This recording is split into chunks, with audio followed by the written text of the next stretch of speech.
Hai semua, jumpa lagi dalam hashtag Ever Happen.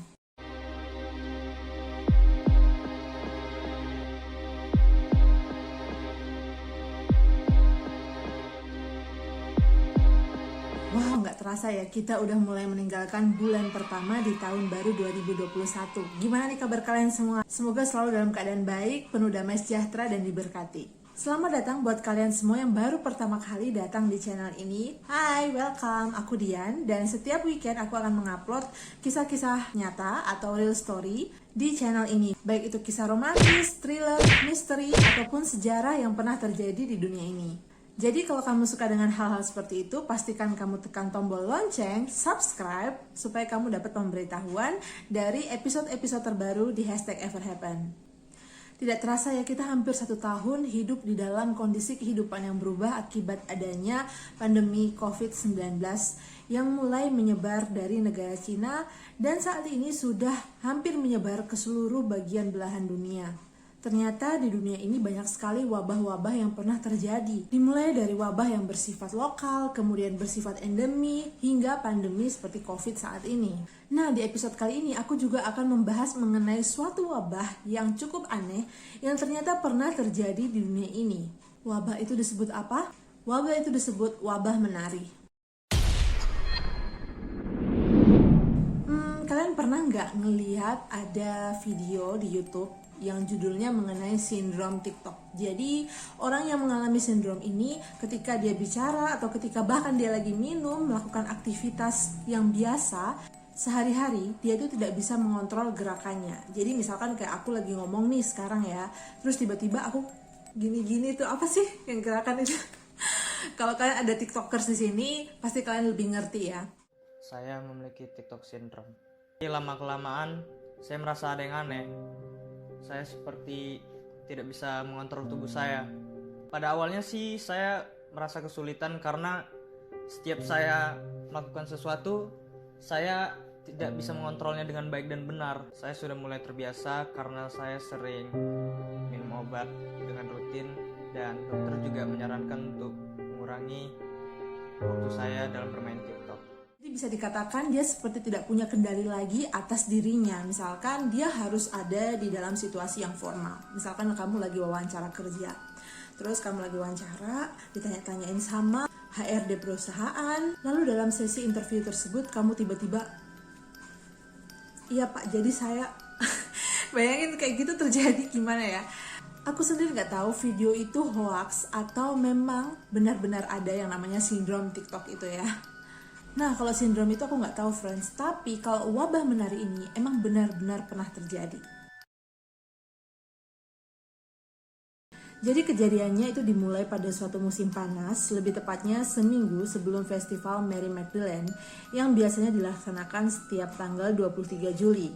Dan di tahun itu adalah tahun 1518. Wow, 500 tahun yang lalu friends. Jadi seminggu sebelum tanggal 23 Juli itu, lebih tepatnya tanggal 14 Juli tahun 1518, seorang wanita yaitu Nyonya Trofea mulai keluar dari rumahnya dan menari di sepanjang jalan Starsbourg. Ia menari sepanjang hari dan baru berhenti malam harinya ketika ia sudah pingsan. Sebagaimana dikutip dari sebuah buku yang menceritakan kisah sejarah ini, buku tersebut berjudul The Dance Manias of the Middle Ages. Nyonya Trofea sempat tidur beberapa jam, kemudian ketika ia bangun, ia melanjutkan lagi tariannya. Dan kalian tahu nggak, Nyonya Trofea itu menari sampai 3 hari, dan di hari ketiga sepatunya itu sampai basah. Basahnya itu sama apa? Basah oleh darah kakinya yang mulai lecet. Kalian pasti bertanya-tanya, emang Nyonya Trofea itu Wonder Woman yang bisa 3 hari menari non-stop? Ya mungkin dia sempat tidur lah ya beberapa jam saat dia pingsan. Kemudian waktu bangun, apa yang dilakukan? Dia melanjutkan menari lagi, bahkan sampai 3 hari. Apa dia nggak capek gitu kan? Tapi sebenarnya dia tuh capek friends. Cuma dia nggak bisa menghentikan badannya atau nggak bisa menghentikan tariannya itu. Perlu digarisbawahi, seperti yang aku sebutkan tadi, Nyonya Trofea itu bukan menari di tempat yang tersembunyi seperti dalam rumah atau dalam kamarnya. Dia itu menari di depan rumahnya alias di pinggir jalan, di tempat terbuka di mana banyak orang bisa melihatnya. Jadi Nyonya Trofea itu bahkan sempat menjadi tontonan orang-orang yang lewat atau tetangga-tetangganya. Mereka bahkan menonton Nyonya Tropea itu untuk beberapa hari. Hingga akhirnya mereka itu berhasil membawa Nyonya Tropea ke sebuah gereja untuk disembuhkan. Tetapi saat hal itu dilakukan, semuanya sudah terlambat. Terlambat gimana? Ya, Nyonya Tropea harus meregang nyawanya. Keanehan ini tidak berhenti di kasus Nyonya Tropea di bulan Juli tahun 1518. Karena pada bulan Agustus tahun 1518, semakin banyak orang-orang yang turun ke jalan dan mulai menari-nari. Hal ini membuat orang-orang yang normal alias mereka yang tidak terjangkit oleh wabah menari ini menjadi ketakutan. Karena semakin lama orang-orang yang menari ini kelihatan menjadi seperti orang yang lagi marah. Pejabat daerah yang mendengar kabar ini kemudian menyebutkan bahwa fenomena ini terjadi karena adanya darah yang panas. Jadi gimana ya darah panas? Mungkin kayak waktu kamu lagi demam terus kamu panas, jadi darahmu tuh mendidih dan kamu pengen gerak gitu mungkin ya. Ya darah panas, I don't know. Kalau darah mendidih itu kan, itu kiasan ya untuk orang yang lagi marah. Kamu membuat darah saya mendidih. Namun bukannya menghentikan orang-orang yang menari di jalan ini, pejabat daerah justru semakin menghimbau mereka untuk terus lakukan tarian itu. Karena pejabat ini berpikir dengan cara membiarkan mereka terus menari, maka itu akan membuat mereka nanti suatu saat kelelahan dan bosan, lalu kemudian berhenti. Bahkan pejabat daerah setempat memanggil musisi dan membuatkan panggung untuk para penari-penari ini. Sayangnya, langkah yang diambil oleh pejabat daerah ini merupakan langkah yang salah, karena pada akhirnya bukannya berhenti dan merasa bosan, tapi malah orang-orang yang menari ini semakin terus menari sampai kelelahan, sampai kaki mereka berdarah dan urat-urat mereka terkoyak, bahkan hingga ada yang terkena serangan jantung. Tidak heran kalau akibat adanya kejadian aneh ini, yang meninggal bukan hanya 1, 10, 20, tetapi ratusan. Menurut catatan sejarah bahwa awalnya fenomena ini terjadi hanya melibatkan sekitar 30 orang, lalu kemudian berkembang sampai 400 orang, dan mereka baru berhenti ketika kaki mereka sudah berdarah lecet ataupun mereka mati kelelahan. Para warga Strasbourg pun mulai saling berdebat mengenai hal aneh yang terjadi ini. Mereka berdebat siapa yang harus dipersalahkan, Tuhan atau iblis. Dan diperkirakan ada 15 orang yang meninggal setiap hari akibat wabah ini. Lalu adakah penyebab khusus yang mendasari terjadinya wabah ini? Mungkinkah itu disebabkan oleh histeria massal atau virus? Sampai hari ini tidak diketahui apa yang menjadi penyebab terjadinya wabah menari di Strasbourg dan di bagian Eropa Barat lainnya. Namun tetap ada banyak spekulasi mengenai beberapa teori-teori yang menjadi praduga penyebab terjadinya wabah menari ini. Beberapa teori-teori yang berkembang mengenai penyebab terjadinya wabah menari ini. Teori yang pertama mengatakan bahwa kejadian ini merupakan bentuk histeria massal dari masyarakat yang stres. Hal ini dianggap masuk akal karena pada saat itu penduduk memang sedang mengalami banyak hal-hal sulit ya, seperti kelaparan, kemiskinan, dan penyakit. Paracelsus adalah seorang dokter dan akademisi yang mengunjungi Strasbourg selang beberapa tahun setelah kejadian pertama yang terjadi di tahun 1512. Paracelsus mengunjungi kota ini pada tahun 1526. Dia adalah orang pertama yang melakukan penelitian mengenai Nyonya Tropea, dan dia juga adalah orang pertama yang menggunakan istilah koreografi untuk menggambarkan wabah menari ini. Teori nomor 2 datang dari Dr. Paracelsus ini. Paracelsus memiliki teori yang berbeda daripada teori sebelumnya. Setelah melakukan penyelidikan, diketahui bahwa suami Nyonya Tropea itu sangat membenci Nyonya Tropea sesudah Nyonya Tropea melakukan tariannya di pinggir jalan itu. Jadi, Paracelsus mempercayai bahwa Nyonya Tropea melakukan hal ini semata-mata untuk mengisengi suaminya. Ya, supaya suaminya itu jengkel dan terganggu. Paracelsus menjelaskan ada 3 penyebab penyakit ini. Yang pertama, penyakit ini lahir dari imajinasi. Kedua, orang-orang mulai ikut menari karena mereka mengalami frustasi seksual. Ketiga, Paracelsus merasa bahwa para istri yang tidak bahagia merupakan penyebab utama dari wabah menari ini. Teori yang berkembang ketiga, sempat muncul suatu kepercayaan kepada Santo Vitus sebagai orang kudus yang dianggap dapat mengambil alih pikiran manusia dan membuat mereka menari tanpa henti.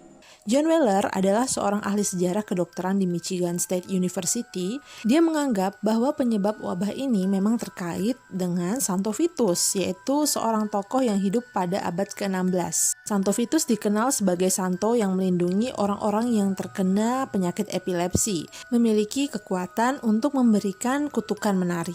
Dan seperti dilansir dari buku The Westminster Review, volume 51-52, stres ini juga mungkin disebabkan oleh gangguan spiritual di mana para penderitanya percaya kalau mereka dihukum oleh Tuhan karena berbagai dosa yang sudah mereka lakukan. Teori keempat adalah teori dari seorang sosiolog asal Amerika yaitu Robert Bartholomew yang bahkan mengemukakan kalau para penari ini adalah penganut sekte sesat yang menari untuk mencari perhatian dari Tuhan mereka.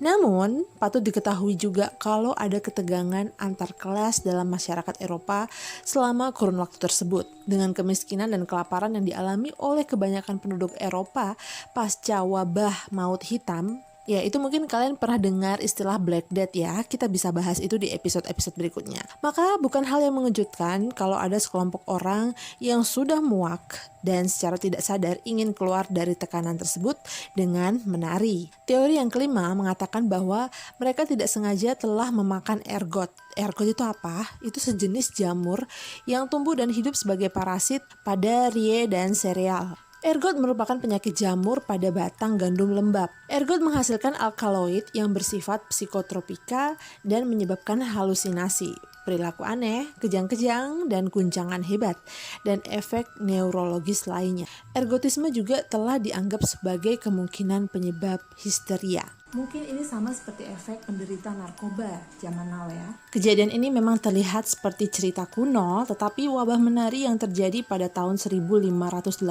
ini tercatat dalam catatan medis dan catatan keagamaan pada saat itu. Wabah menari mereda pada awal September 1518 dan tidak bisa dipastikan berapa korban yang meninggal akibat wabah tersebut. Sementara itu, wabah ini telah menyebabkan kekacauan dan huru-hara di beberapa kota wilayah Kekaisaran Romawi Suci. Selanjutnya kita akan membicarakan apa saja penanganan yang dilakukan untuk mengatasi wabah ini. Dan untuk kalian ketahui, kejadian wabah menari juga terjadi di Italia. Jadi Perancis bukan satu-satunya negara yang terkena wabah menari. Italia juga sempat memiliki wabah menari yang serupa, namun di sana mereka menyebutnya sebagai tarantisme. Pada saat itu orang-orang percaya kalau tarian spontan itu disebabkan oleh gigitan tarantula, di mana mereka yang digigit akan langsung melakukan gerakan aneh dan menari. Dikatakan kalau orang-orang yang menari ini tertarik untuk pergi ke laut dan banyak yang mati setelah mereka melemparkan diri ke dasar laut. Meskipun gigitan tarantula itu nampaknya tidak beracun bagi manusia. Dan kasus tarantisme di Italia baru berakhir pada tahun 1959. Wah, lama banget.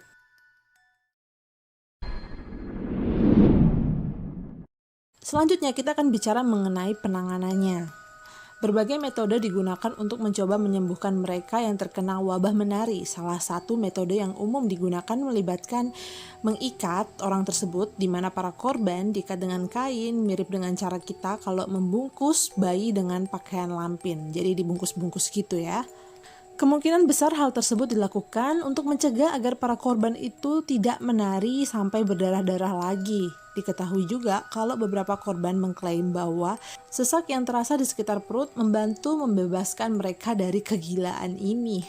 Beberapa orang bahkan meminta agar dipukul atau diinjak perutnya untuk meringankan gejala ini. Oh, jadi mereka mau mengatakan bahwa rasa yang membangkitkan mereka menari itu muncul dari perut mereka. Selain metode di atas, Paracelsus juga merekomendasikan obatnya sendiri untuk wabah menari. Pertama, Paracelsus bersikeras kalau mereka harus dikurung di dalam ruangan gelap. Semakin menyiksanya ruangan tersebut, maka semakin baik. Kedua, para korban harus berpuasa dan hanya diberi makan sepotong roti dan segelas air. Tidak ada kata yang tepat untuk menggambarkan praktik yang kejam tersebut atau apakah metode itu berhasil atau tidak. Namun metode itu mungkin lebih buruk daripada pengusiran setan yang dilakukan oleh gereja kepada korban wabah menari. Dan untuk kalian ketahui ya, wabah menari ini ternyata pernah terjadi sebelumnya. Jauh sebelum terjadi pada tahun 1518, wabah menari sudah terjadi di beberapa wilayah Eropa Barat, khususnya Jerman.